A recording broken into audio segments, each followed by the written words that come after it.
इस्लामी जमहूरिया पाकिस्तान से मैं हूं फ़ख़ार बगाओ और आप देख रहे हैं मेरा फेसबुक और यूट्यूब चैनल। इस वक्त पाकिस्तान के सबसे मुकद्दस और आला ऐवान पार्लियामेंट के लार्जिस के हवाले से बड़ी तशवीशनाक खबर सामने आई है और मौलाना अब्दुल चतराली जो कि जमातुल इस्लामी के मेंबर असम्बली हैं और वाहिद मेंबर असम्बली हैं, उन्होंने इंकशाफ किया है कि पार्लियामेंट लार्जिस में जब वो जाते हैं तो वहाँ पर मंशियात की इस कदर बदबू होती है कि उन्हें अपना नाक बंद करके अंदर जाना पड़ता है। माजी में हमने देखा कि इसी तरह की शिकायत पार्लियामेंट के लार्जिस के हवाले से आई और कुछ लोगों ने इंकशाफात किया कि वहाँ पर शराब और कबाब की महफिलें लगती हैं।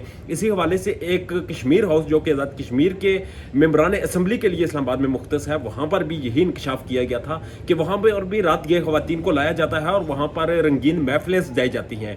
यह हवाल पाकिस्तान के जो इक़्तिदार के ऐवान हैं उनके हवाले से है और ये इंकशाफ करने के बाद मौलाना अब्दुल अकबर चतराली जो हैं वो एक शदीद प्रेशर का शिकार हुए और उस पर पार्लियामेंट में उन पर शदीद तनकीद की गई और तनकीद करके फिर उन्हें स्टेप बैक करने पर मजबूर किया गया। मगर अभी तक मौलाना अकबर चतराली इस मामले पर कहीं ना कहीं स्टैंड करते हैं। मगर साथ साथ उन्होंने एक और इंकशाफ भी किया था और इल्ज़ाम लगाया था कि पाकिस्तान के सबसे पाएगे सियासतदान और इस वक्त एक मजहबी जमात के सरबराह मौलाना फजल रहमान उनके साहबजादे एक करप्शन में मुलव्वस हैं और उन्होंने पैसों के इवज नौकरियां बेची। उन्होंने 8 लाख, 12 लाख और 14 लाख का जो है इल्ज़ाम आयद किया था कि मौलाना फजल रहमान के साहबजादे इन पैसों के एवज नौकरियां बेचते रहे। इस इल्ज़ाम के बाद मौलाना फजल रहमान के बेटे की तरफ से उन पर शदीद तनकीद की गई।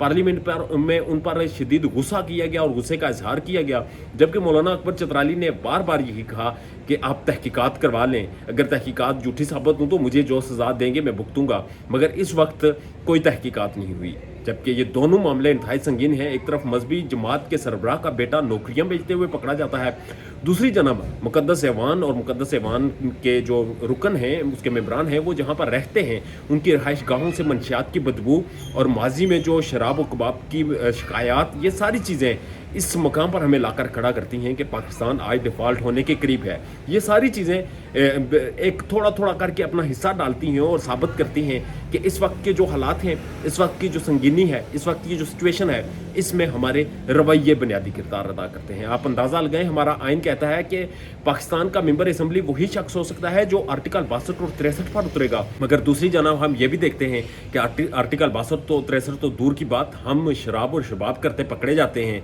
हम यहाँ पर मंशियात करते हुए पकड़े जाते हैं। और आप अंदाज़ा लगाएं, जिस मुल्क की पार्लियामेंट के रुकन जहाँ पर रहते हैं वहाँ से अगर चर्च की बदबू आती है तो वो अरकान पार्लियामेंट ही चर्च पीते हैं। अगर वो नहीं पीते तो वहाँ पर कौन सी खलाई मखलूक है जो आकर ये धुएँ उड़ाकर चली जाती है। तो ये सारे बिहेवियर, ये सारी चीज़ें देखकर एक चीज़ वाज़ेह होती है कि इस वक्त ये मुल्क नशाइयों के हत्थे चढ़ा हुआ है। इस वक्त ये मुल्क जो मंशियात फरोश हैं, मंशियात इस्तेमाल करने वाले हैं और मंशियात के जो गिरविदा हैं उनके हाथों चढ़ा हुआ है। और जब चर्चियों के हाथ से मुल्क चढ़ जाए तब इसका हाल ऐसे ही होना है जो इस वक्त हो रहा है। हम सारी चीज़ें भुगत रहे हैं, हम अपने बच्चों का मुस्तकबिल तारीख किए हुए हैं और हमारे मुल्क का इस वक्त ना तो कोई पॉलिसी है, ना ही कोई मनसूबाबंदी है हमारे पास। और अगर हमारे पास कुछ है तो वो सिर्फ और सिर्फ सियासी इंतकाम के बजाय हमारे पास, हमारे सियासतदानों के पास, हमारे हुक्मरानों के पास ना कोई पॉलिसी है और ना ही हमारे पास कोई विजन है। इस विजन को हम लेकर चल रहे हैं और जब हमारी तहकीकात होती हैं तो पता ये चलता है कि हम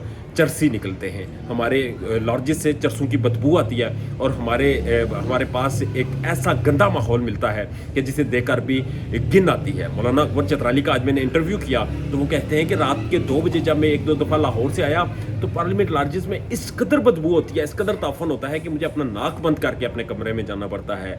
आप अंदाज़ा लगा लें कि ये हमारे इक़्तिदार के ऐवानों का हाल है। अपना और अपने चाहने वालों का ढेर ज़्यादा ख्याल रखिएगा। अपनी कीमती राय कमेंट सेक्शन में ज़रूर दीजिएगा। इजाज़त दीजिए, अल्लाह ने के बाद।